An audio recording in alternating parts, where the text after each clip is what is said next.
Muy bien, entramos en contenido, ¿sí o no? ¿Tiene su Biblia? Abra Santiago, por favor. Y hoy vamos a continuar con el estudio de la epístola de Santiago. Como les mencionaba el día de ayer en la parte introductoria, no podemos ver la epístola de manera exegética porque tenemos muy poco tiempo para ver muchísimo contenido. Estamos tratando de mirar la epístola desde una perspectiva panorámica, o sea, mirando desde arriba la epístola, pero extrayendo los elementos que consideramos más importantes o esenciales de la carta. El día de ayer estuvimos introduciendo la carta. Si ustedes recuerdan, los que estuvimos juntos ayer, miramos un poco quién era el autor, Santiago, el contexto de Santiago, qué características tenía Santiago. Sabemos, por lo menos por el análisis de Hechos capítulo 15, que la carta de Santiago es considerada la primera carta escrita cronológicamente del Nuevo Testamento. Estuvimos mirando algo muy importante para entender la carta, y es el contexto de los destinatarios. ¿Quiénes eran aquellos a quienes la epístola iba dirigida? Esto es muy importante para entender algo que en la teología se llama el tono del autor. ¿Qué es el tono del autor? La forma a través del cual el autor está escribiendo aquello que el Espíritu Santo le ha inspirado. Ayer decíamos que la carta de Santiago no es una carta doctrinal, ¿recuerda? Sino que es una carta que Santiago va a atender una problemática. ¿Cuál era la problemática de la epístola de Santiago que va Santiago a atender? La realidad de los destinatarios. ¿Cuál era la realidad de ellos? Creyentes judíos principalmente, que no tenían pastor, recuerdan, eran ignorantes, estaban en la pobreza porque por causa de la persecución de su fe habían sido echados y perdido todo. Eran personas que estaban viviendo una nueva fe y tenían que entender que esta nueva fe no era una nueva religión, sino que era una fe liberadora, una fe que ahora no era por el cumplimiento de las normas de lo que era la ley farisaica, sino que era por medio de la fe. Era un ejercicio nuevo, pero la carta nos va a llevar a una realidad, que todo este grupo de creyentes a quien Santiago les está escribiendo eran creyentes judíos principalmente que estaban luchando con una realidad, la madurez de su fe. Eran creyentes altamente inmaduros, recuerden, eran nuevos en la fe, sin un pastor que les instruyera o les guiara, que necesitaban de un pastor. La carta de Santiago, les decía yo ayer, que para mí la carta de Santiago es el corazón de un pastor ministrando a un rebaño, pero que no tiene lugar. Un rebaño que estaba, recuerda, disperso, que estaba en la dispersión, había sido enviado en diferentes direcciones. Y por eso yo llamo la carta de Santiago el ejercicio de la fe que te llevará a la madurez. Todo lo que Santiago nos va a enseñar tiene que ver con llevarnos, como miramos ayer, a ser completos, cabales, sin que os falte cosa alguna. Madurez, llevarnos a la madurez. Hoy vamos a mirar tres temas. Si usted me acompaña y me aguanta el día de hoy, vamos a mirar tres temas claves. Vamos a mirar el cierre del capítulo 1 y vamos a mirar dos temas claves del capítulo 2. Así que acompáñenme por favor en primer lugar allí el capítulo 1 y vamos a mirar tres elementos claves. ¿Cuáles son los tres elementos que hoy vamos a mirar para poder introducir y que usted se prepare en sus notas o en preparar su corazón?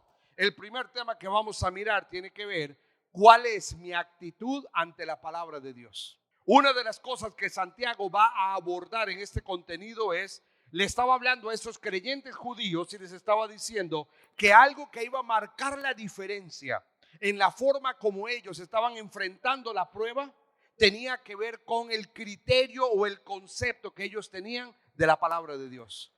El segundo tema que vamos a mirar, y esto es muy importante, es las divisiones en la iglesia. Cómo la inmadurez se refleja en un carácter divisionario. Una persona conflictiva que lo que tiene es un trono de poder y que lo que hace es lastimar a otros, fracturando el cuerpo de Cristo, es una evidencia de su inmadurez. Y el tercer tema que vamos a examinar hoy es las evidencias de una fe genuina.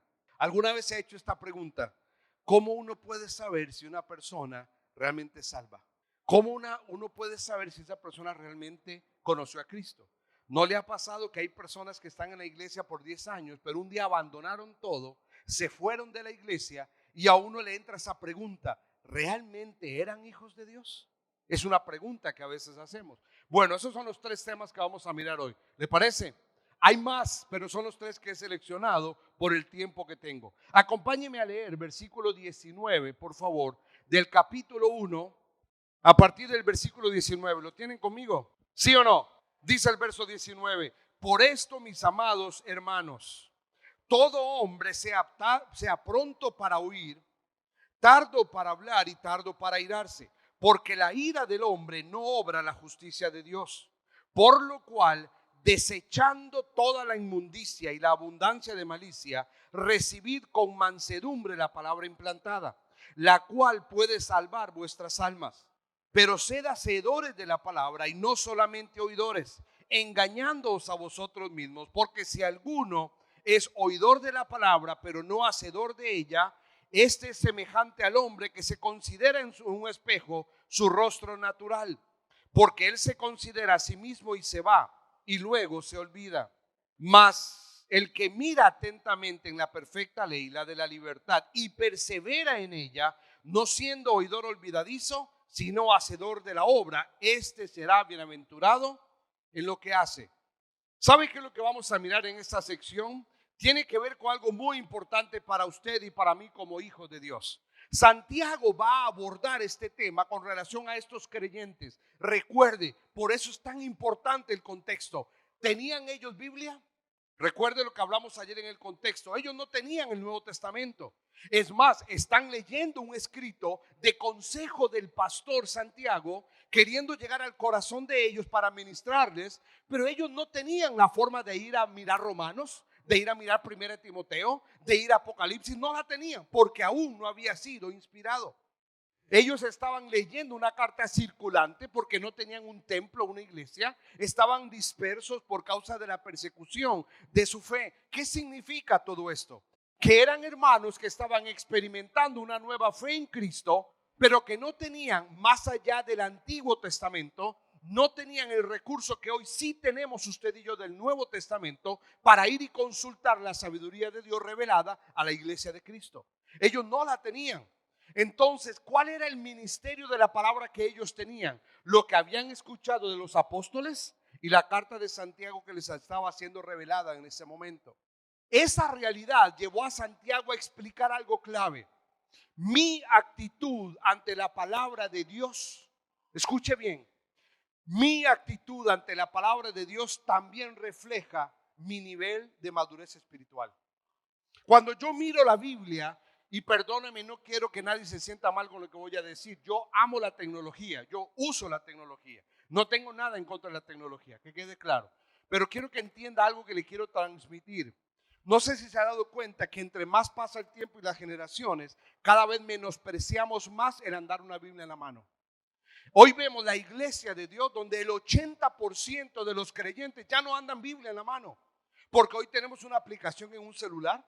Hoy tenemos una aplicación en una tablet y no digo que está mal, yo la uso, que quede claro.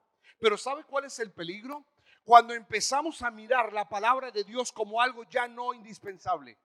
Cuando la empezamos a ver como una aplicación más de mi celular.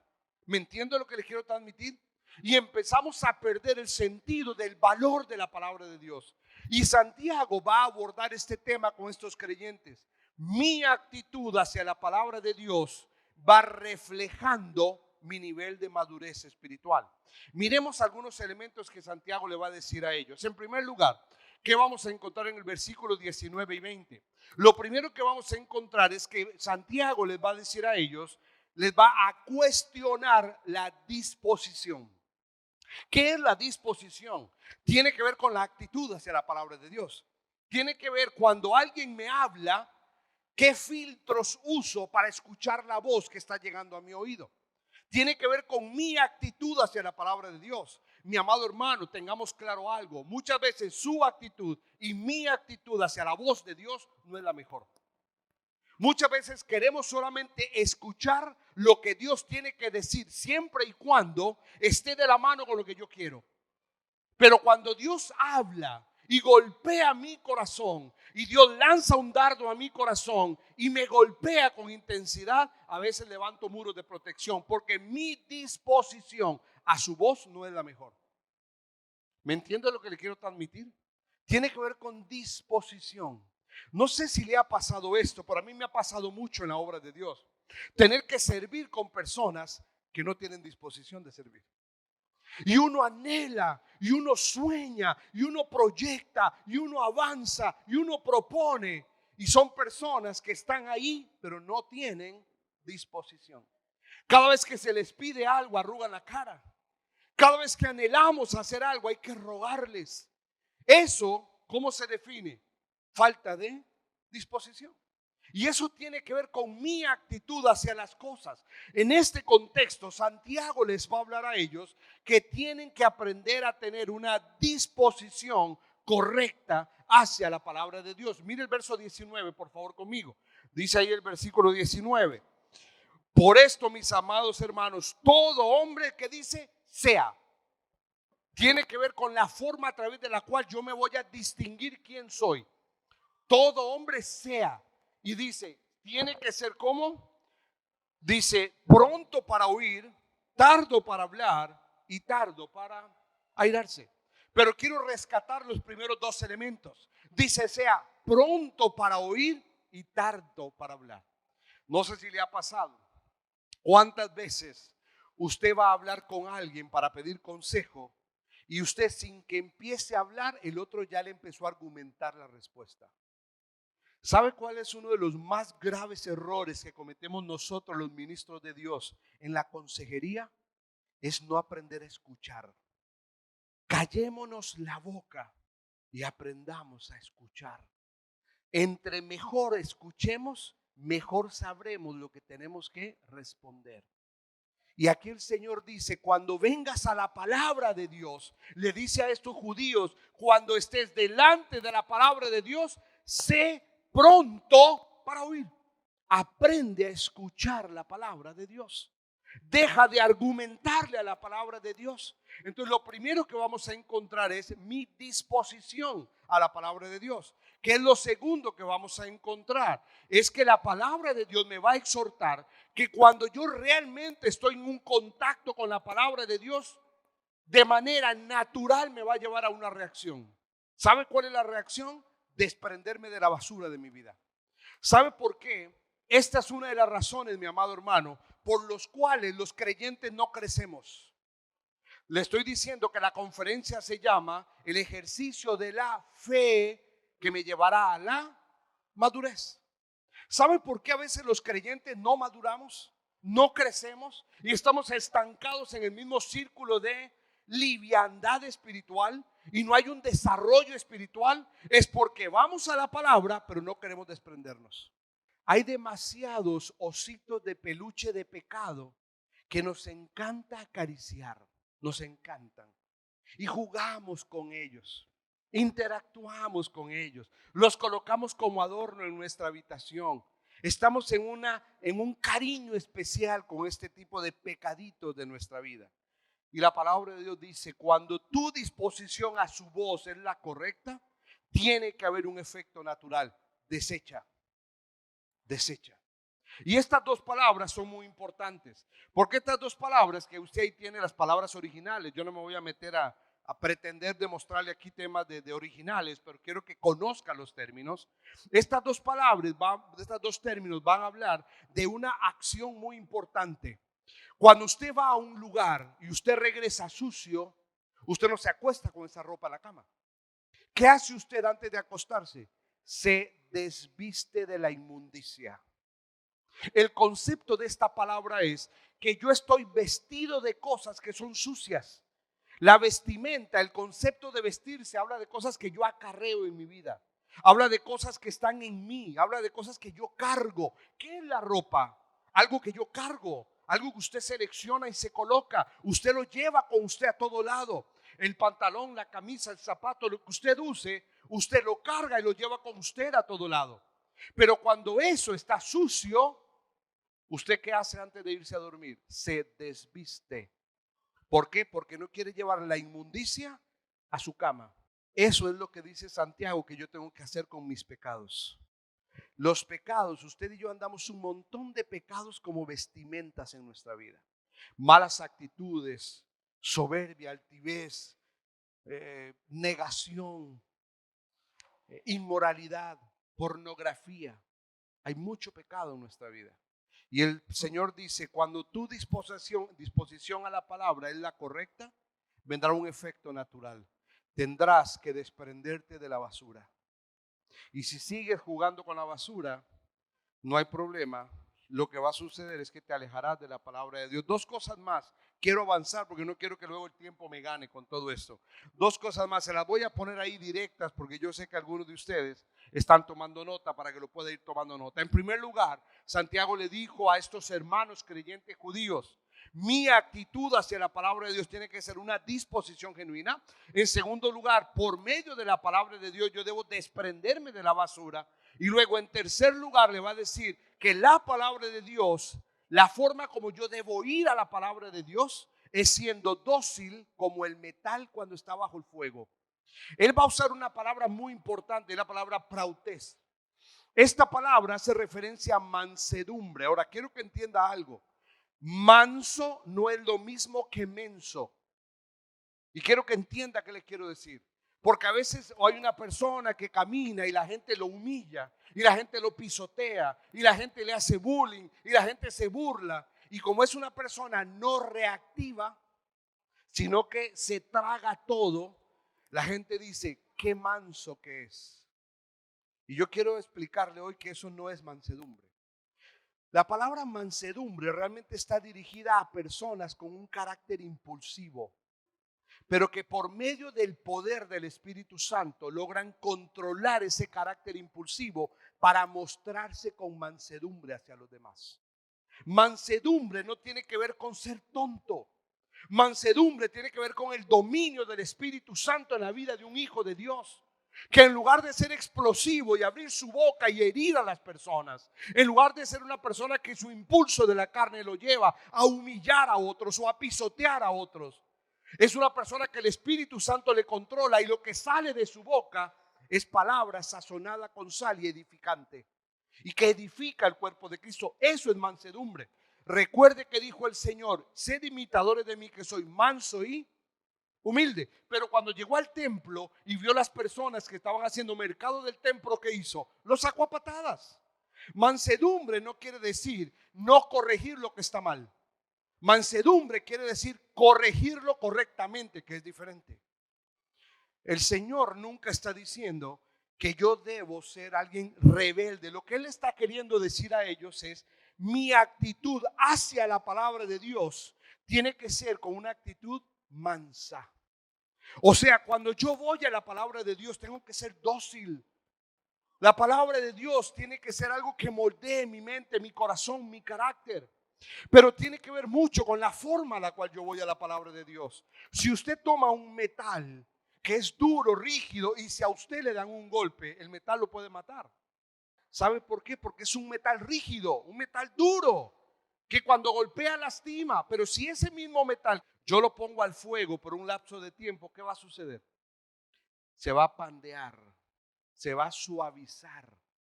¿Sabes que muchas veces tú y yo vamos a la palabra de Dios como el hierro, duros, rígidos, soberbios, creyendo que sabemos más nosotros que Dios, creyendo que la palabra de Dios no me va a enseñar nada nuevo a mí porque yo ya lo sé? Cuando a mí la Biblia me dice que mi actitud hacia la palabra va reflejando mi madurez. ¿Cuál es uno de los rasgos de esa madurez? Que cuando yo vaya a la palabra de Dios, debo ir con mansedumbre. Mire, el cuarto rasgo también le va a decir que yo tengo que formar convicciones en mi vida. La palabra de Dios no es un libro de entretenimiento. La palabra de Dios tiene que ser convicciones que yo forme en mi vida y yo esté decidido a vivirlo. Forme verdades en mi vida, que fueran sólidas en mi vida, y yo esté comprometido a vivirlo. ¿Sabe por qué? Porque si no, dice la misma palabra de Dios, yo me engaño a mí mismo. Cuando yo leo la Biblia y a mí el Señor en su palabra me dice cosas que yo debo ser y hacer y no lo hago, el engañado no es Dios. El engañado soy yo. Por eso el Señor va a usar acá, Santiago va a usar esta palabra, que es la palabra paralegizomai, y esta palabra va a hacer referencia a que yo me convenzo de mis propias mentiras. Y escuche, porque esto es muy importante. A veces yo, para argumentarle a la Biblia, porque no la quiero obedecer, yo fabrico mis propias verdades. Y esas propias verdades, que no son la verdad de la palabra de Dios, son mis propias verdades, son esos argumentos que dice Santiago, se levantan contra la verdad de Dios, pero que lo que producen en mí es que yo me engaño. No sé si usted ha visto alguna vez personas, o quizá usted mismo haciéndose un examen honesto, se da cuenta que usted lo ha hecho. Que es que muchas veces nosotros tenemos tanta mentira en nuestro corazón, pero que las vivimos como verdades. A veces en nuestro corazón hay tanta mentira, pero que las vivimos como verdades. Y convencemos a los demás de que esa es la verdad. Cuando la Biblia a mí me dice que eso no es la verdad. Me dice que debe ser, y lo voy a poner un ejemplo tonto quizá. Cuando viene una chica, a mí me ha pasado que viene una chica o un muchacho a mi oficina y me dice, Roy, mira, vengo para pedirte consejo, dime, ¿qué pasó? Es que hay un chico que me está buscando. Ah, ok. ¿Y él es creyente? No, no, no. Pero vieras qué buen muchacho es, ya fabricó una verdad suya. ¿Me entiende lo que le quiero decir? Porque la Biblia a mí me dice, no os unáis en yugo desigual. ¿Cuál es la verdad de Dios? Todo aquello que no esté dentro del ejercicio de una fe verdadera, no lo debes considerar. Pero ella ya fabricó una verdad.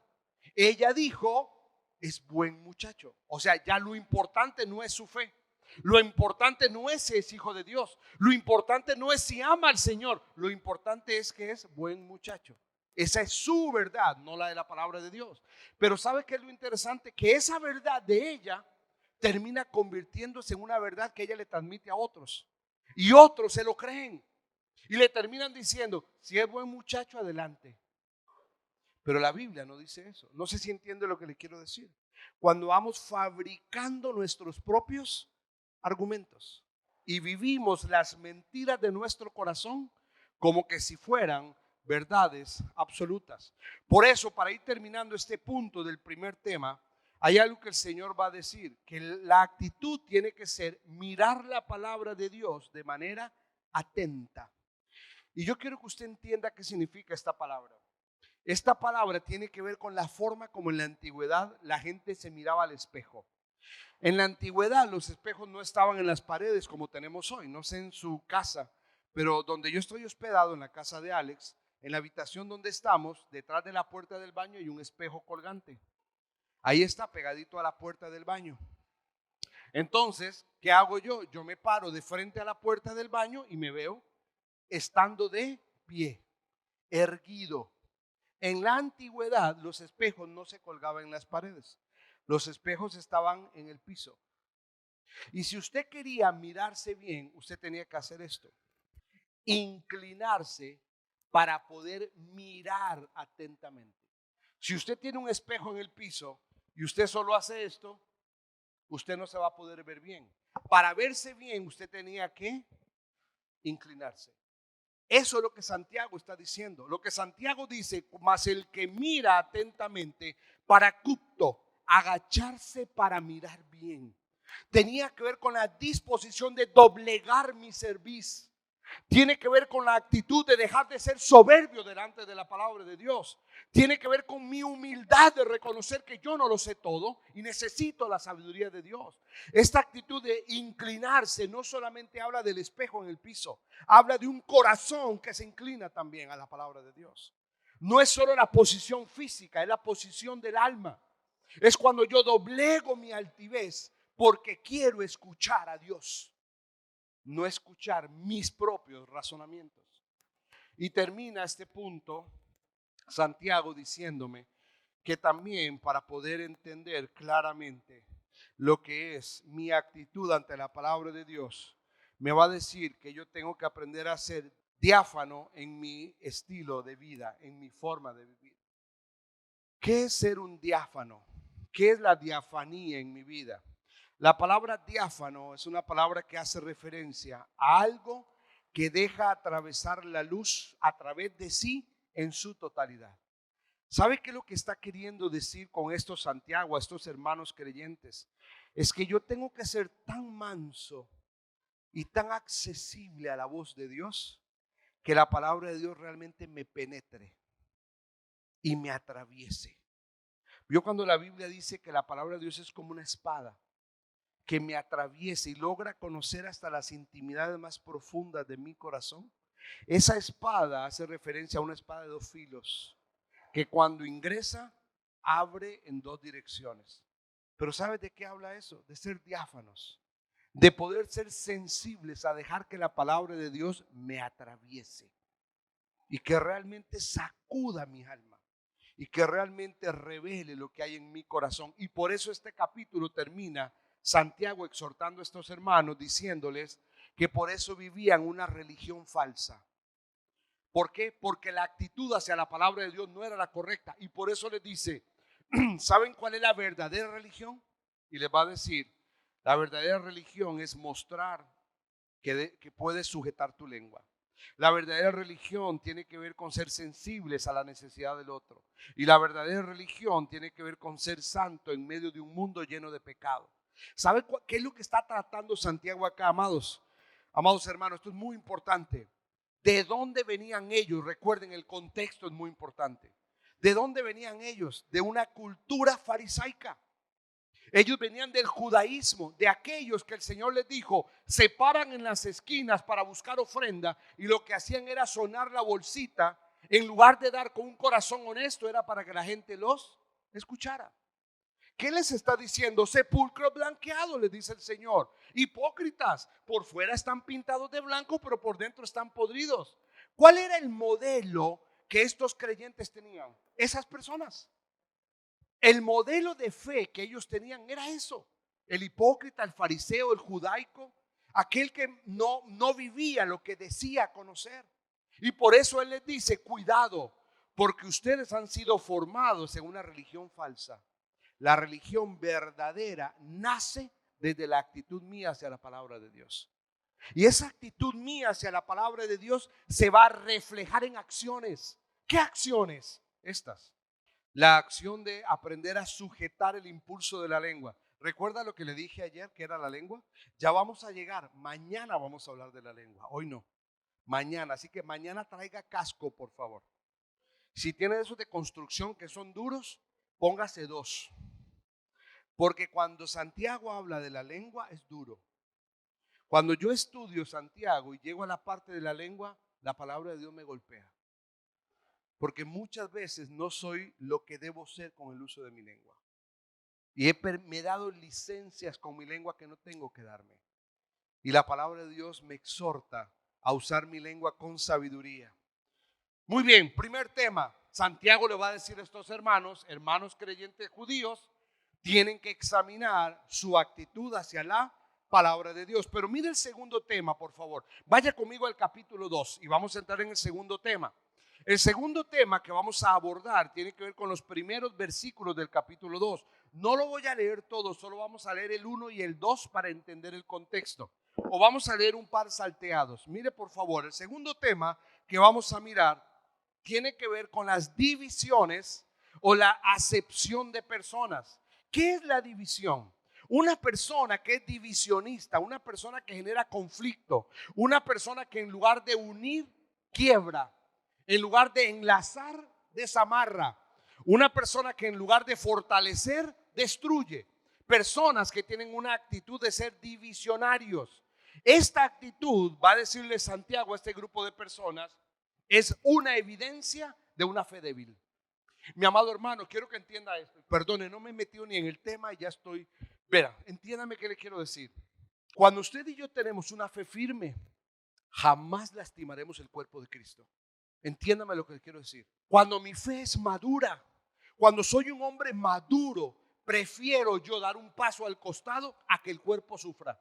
¿Me entiende lo que le quiero decir? Por eso es que una persona que causa divisiones, lo que refleja es una fe débil, una fe inmadura.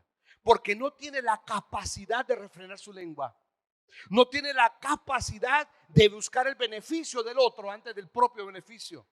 No tiene la capacidad de alejarse de personas que son conflictivas, sino que se involucra con ellos. Una persona con una fe sólida, con una fe firme, no lastimará el cuerpo de Cristo. Y esto nos lo va a enseñar Santiago. Mire conmigo, por favor, un par de versículos ahí del capítulo 2. ¿Lo tiene conmigo? Versículo 1. Hermanos míos, que vuestra fe, mira que vuelve a exhortar de nuevo, es la evidencia de una fe. Que vuestra fe en nuestro glorioso Señor Jesucristo sea, y aquí viene un mandato, sin acepción de personas. Porque si en vuestra congregación entra un hombre con anillo de oro y ropa espléndida, y también entra un pobre con vestido andrajoso, y miráis con agrado al que trae la ropa espléndida y le decís, siéntate aquí en un buen lugar, y le dices al pobre, tú ándate para allá, estate tú allí en pie o siéntate aquí debajo de mi estrado. Versículo 4, ¿no hacéis distinciones entre vosotros mismos y venís a ser jueces con malos pensamientos? Vamos a parar ahí. Pero vamos a analizarlo este pasaje. Quizá vamos a mirar algunos versículos adicionales. ¿Qué es lo que vamos a encontrar en estos versículos? Acá lo que vamos a encontrar es una exhortación a la parcialidad. ¿Qué está diciendo Santiago? Deja de ser parcial, es lo que va a decir Santiago. En el cuerpo de Cristo tenemos que entender que el que tiene dinero como el que no tiene dinero delante de Dios es la misma persona. Pero nosotros, los seres humanos, somos prejuiciosos y a veces somos complacientes con ciertas cosas que la Biblia me dice a mí, eso es parcialidad. Ahora entendamos qué es lo que está queriendo decir aquí. En primer lugar, ¿qué es la parcialidad? La parcialidad habla de una inclinación de una persona por sobre el favor de otra. Es inclinar la balanza en favor de. Ahora hay una palabra que va a aparecer ahí en el versículo 2, creo que acabamos de leer, que dice, vuestra fe sea sin acepción de personas. Esta palabra nos va a definir qué es lo que Santiago quiere explicar acá. La palabra acepción de personas es una palabra en el griego compuesta. Es una palabra que se compone de dos términos griegos, proposón, lambano. Es la unión de dos términos griegos que dan a entender una acción de alguien que cuando ve a un rico entrar, lo trata con honra y cuando ve a un humilde lo rechaza. Ahora quiero que entiendan, no tengo tiempo para ver tanto detalle, pero cuando dice un anillo con oro o un dedo con oro, perdón, se refiere literalmente a que el dedo estaba lleno de anillos de oro, literalmente. Eso tenía que ver con distinción de estatus. Entonces dice, una persona divisionaria, una persona que hace acepción de personas, que tiene parcialidad, va a vivir o su estilo de vida es la de proposón lambano. ¿Qué significa la palabra proposón lambano? Es una persona que por la apariencia, por la imagen, por lo que representa, levanta el rostro de unos, pero baja el rostro de otros. El concepto es, tú eres de mi agrado, levanto tu rostro, o sea, te doy honra. Tú no eres de mi agrado, bajo tu rostro, o sea, humíllate. Esa es la actitud que Santiago va a decir que tiene que ver con aquel que hace acepción de personas. Miremos algunas razones de por qué existen las divisiones. ¿Qué nos va a enseñar Santiago? Santiago le va a hablar a esto, recuerde, Santiago le está hablando a creyentes judíos inmaduros. Y Santiago les va a decir cuáles son aquellas evidencias de alguien que causa división. Y miremos algunas de ellas. En primer lugar, ¿cuál es el primer síntoma de una persona que causa división? Las motivaciones equivocadas. Cuando una persona tiene una motivación equivocada, normalmente esa persona genera conflictos. Cuando la motivación no es la de glorificar a Dios, cuando la motivación es buscar un beneficio, cuando la motivación es quedar bien parado aunque el otro quede hundido, mis motivaciones van dictando mis acciones. Mis motivaciones van dictando mis acciones. Mi amado hermano, cuando Santiago dice en el versículo 4 que son personas que causan distinciones, dice porque son jueces con malos pensamientos. ¿Me sigue? Mírelo allí en el versículo 4. Dice que son personas que causan distinciones o divisiones porque son jueces con malos pensamientos. ¿Qué es un juez? Un juez es el que somete a otro a evaluación, pero no se somete a sí mismo. Somete a los demás. Un juez es el que se considera en una posición superior para evaluar a los demás. ¿Se da cuenta? Motivaciones equivocadas. Santiago lo que va a decirle a estos hermanos acá es que ellos son personas que, como tienen juicios basados en malos pensamientos, ¿qué es lo que miran alrededor? Que todos los que están alrededor están mal, menos ellos. Mi amado hermano, cuando en mi vida hay motivaciones equivocadas, cuando mis anhelos, mis propósitos y aquello que yo quiero conseguir no está basado en una vida piadosa, sino que está basado en mis apetitos, mis deseos, mis propósitos, mis anhelos, mis beneficios. Cuando está basado en motivaciones equivocadas, normalmente yo juzgaré erróneamente. ¿Y sabe qué causa eso? Divisiones, conflictos, problemas, peleas. ¿Por qué? Porque hay motivaciones equivocadas. Mire la segunda razón. La segunda razón la vamos a encontrar en el verso 6 al 7. Y en el verso 6 al 7 Santiago va a decir que otra causa de las divisiones tiene que ver con mi menosprecio a los demás. ¿Qué dice la escritura? Considerar a los demás como superiores a ti. ¿O no dice eso? ¿Cuál es el mandato bíblico? Aprende a colocarte tú debajo y exalta al otro. Esa expresión tiene que ver con deja de sentirte que eres más importante que los demás. Aprende a exaltar las virtudes del otro y aprende a reconocer las tuyas también. Santiago le va a decir que cuando yo tengo una actitud de mirar a mi hermano en Cristo y menospreciarlo, ¿por qué lo menosprecio? Porque tiene una personalidad así. ¿Y por qué lo menosprecio? Porque tiene una personalidad así. Si tiene una personalidad efervescente, no, lo menosprecio porque es demasiado efervescente. Si es pasivo, no me gusta porque es pasivo.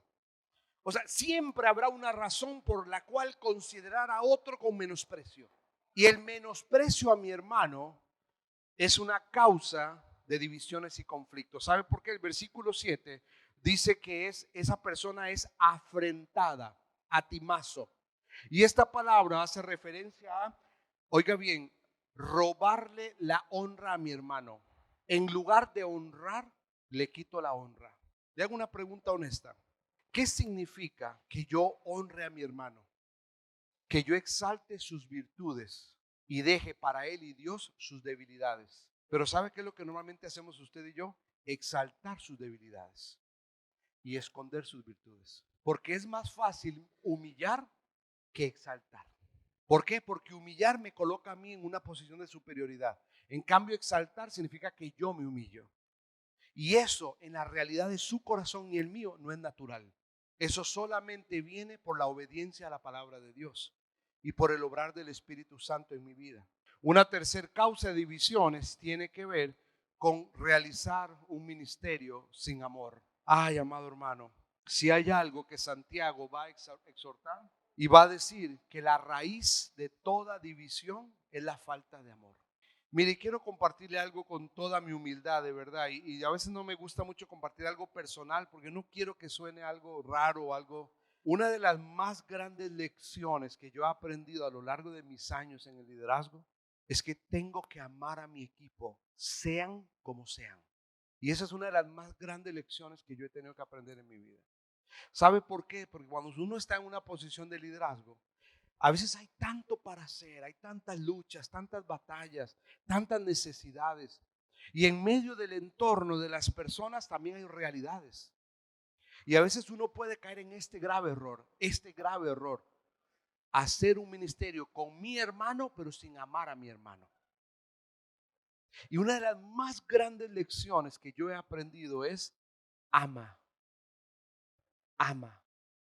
¿Y sabe cuál es un lema que tuve que incorporar en mi vida y se lo enseño a mi equipo allá en México? Le digo, prioriza a las personas. Pero es que mira, hizo el ministerio. Prioriza a la persona. Pero es que se equivocó y lo hizo mal. Prioriza a la persona. Pero es que su actitud prioriza a la persona. Pero es que llegó tarde. Prioriza a la persona. Ámale, enséñale para que corrija lo que se equivocó. Pero ámale, ámale. ¿Qué necesita? ¿Cómo está? ¿Cómo está su familia? ¿Cómo están sus hijos? Ámale. Porque un ministerio sin amor es la raíz de los problemas. Cuando yo aprendo a amar a mi líder, cuando aprendo a amar a mi consiervo, cuando aprendo a amar a mi pastor, cuando aprendo a amar al que tengo debajo mío, el ministerio cambia. Porque el ejercicio del ministerio se fundamenta no en el ministerio, se fundamenta en el amor a los consiervos. Se fundamenta en las personas, no en el ministerio en sí. Y a veces los líderes nos equivocamos mucho en eso. Porque estamos tan enfocados en el ministerio que dejamos de hacer el ministerio basado en amor por las personas. Amado, con esto cerramos el segundo tema que Santiago va a abordar dentro de su carta en los capítulos que estamos viendo hasta ahora. La parcialidad, las divisiones, el menosprecio, la falta de amor, la falta de obediencia a la palabra de Dios y la incongruencia entre mi vivir y los rasgos característicos de una fe, y la incongruencia en el vivir son rasgos característicos de una fe que no ha madurado. Cuando una persona está luchando por la madurez de su fe, cuando una persona su fe todavía no es firme, sólida y madura, normalmente es una persona que menosprecia a otros. Es una persona que lucha con el ejercicio genuino del amor. Es una persona que a veces lucha con la obediencia a la palabra de Dios. Es una persona que a veces lo que dice aquí no tiene congruencia con lo que ves abajo. Y esta es uno de los grandes desafíos de un maestro bíblico, de un predicador, de un expositor. Que tu vida sostenga lo que dices. Es un gran desafío. Vamos al tercero y último. Tercero y último, capítulo 2. Vaya conmigo, por favor, más adelante, que tiene que ver con versículo 14 al 26.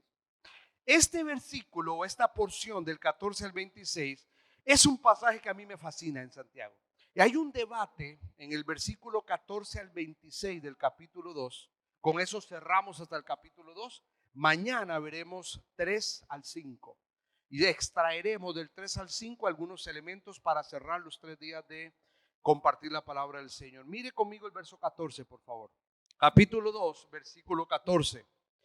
Hermanos míos, ¿de qué aprovechará si alguno dice que tiene fe y no tiene obras?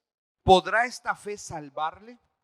Y si un hermano o una hermana que están desnudos y tienen necesidad del mantenimiento de cada día, y alguno de vosotros le dices, id en paz, calentados y saciados, pero no le dais las cosas que son necesarias para el cuerpo, ¿de qué aprovecha? Verso 17.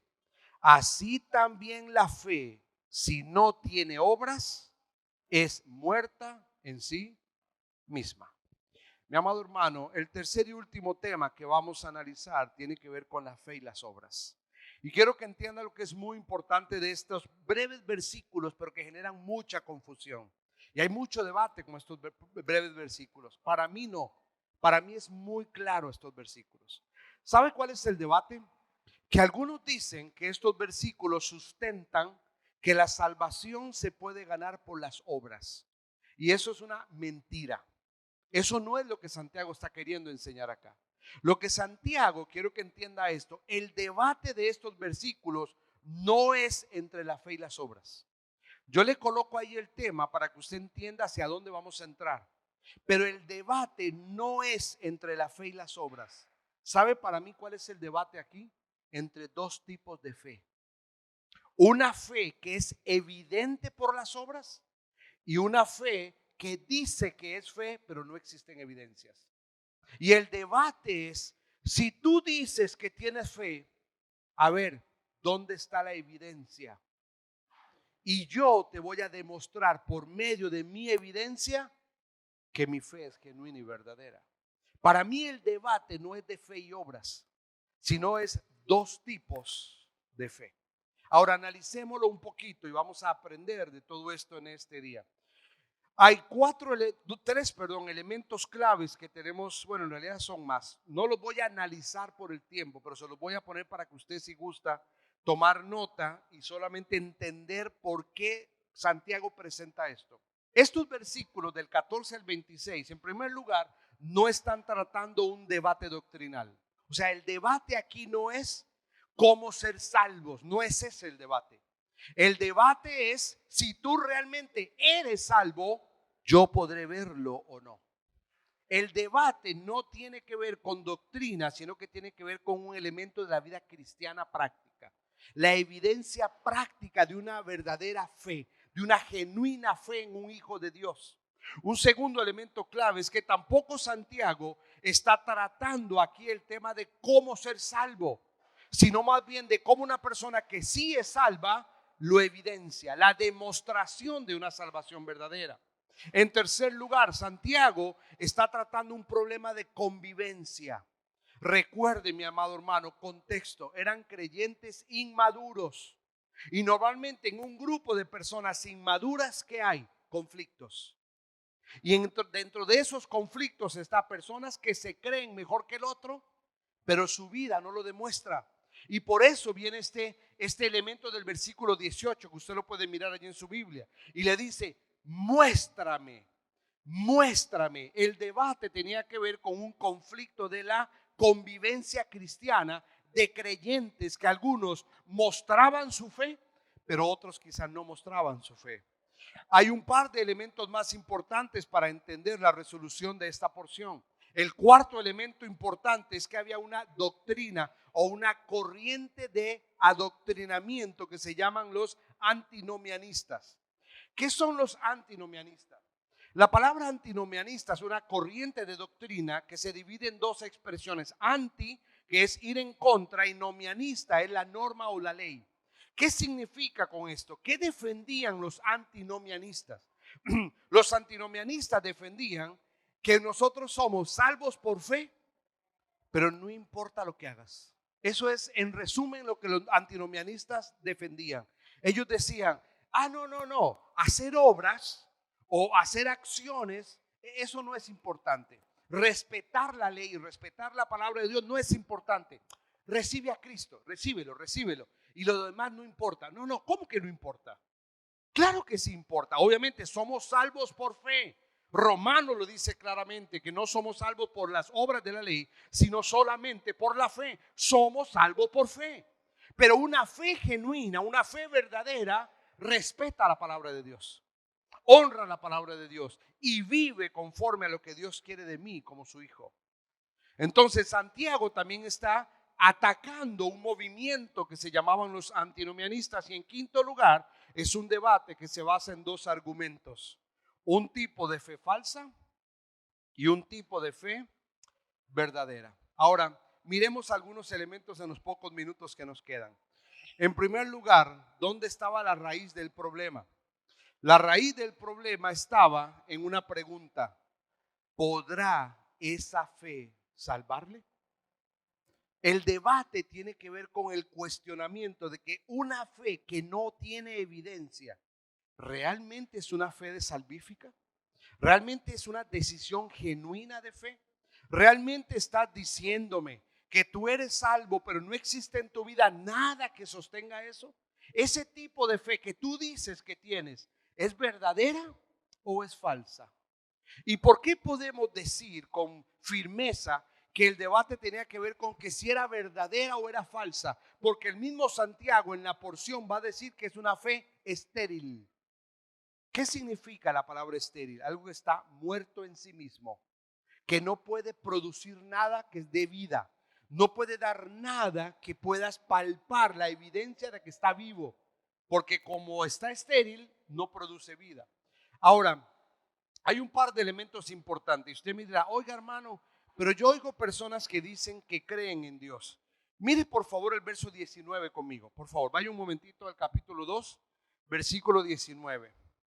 Dice, pero alguno dirá, ¿tú tienes fe y yo tengo obras?